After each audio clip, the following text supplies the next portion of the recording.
आज दिनांक 18 ऑगस्टला आम्ही नगर परिषद हायस्कूलमध्ये आलो. हे व्यवस्थापन समितीचे सदस्य आहे आणि मी पालक समितीचा सदस्य आणि तसेच नागपूर जिल्हा दिव्यांग समिती सदस्य आहे.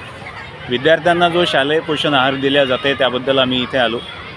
आम्ही सगळ्या गोष्टी पडताळून बघितल्या. हिची स्वच्छता चांगली आहे, अरेंजमेंट चांगली आहे, सगळ्या गोष्टी चांगल्या आहे आणि आम्ही खाऊन पण बघितलं. पण सगळ्यात महत्त्वाचा प्रॉब्लेम असा आहे रशीद भाऊ, हे जे साहित्य आहे ते निकृष्ट दर्जाचं वाटलं.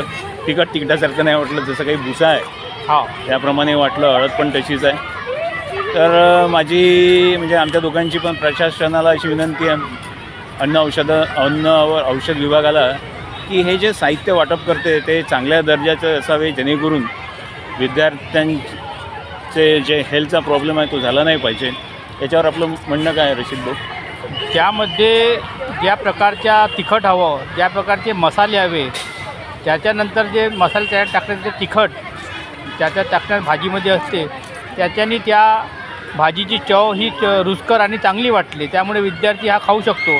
जर मसाले, तिखट आणि हळद ही निकृष्ट दर्जाची असली तर त्या चवीला, त्या जेवणाला काही अर्थ राहणार नाही, टेस्ट राहणार नाही. म्हणून प्रशासनाला आमची विनंती आहे की दिलेला किराणा माल हा चांगल्या क्वालिटीचा द्यावा, जेणेकरून तेल आणि तिखट, हळद आणि मसाले हे सुगंधित असायला पाहिजे.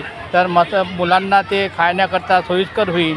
त्यामुळे आमची अशी विनंती आहे की शासनाने दिलेला किराणा हा चांगला पाठवावा, जेणेकरून विद्यार्थ्यांची गैरसोय होणार नाही. धन्यवाद. आम्ही अशी आशा बाळगतो की हा जो किराणा आहे तो चांगल्या क्वालिटीचा असेल. एवढं बोलतो आणि आमच्या शब्दांना विराम देतो. जय हिंद, जय भारत, जय महाराष्ट्र.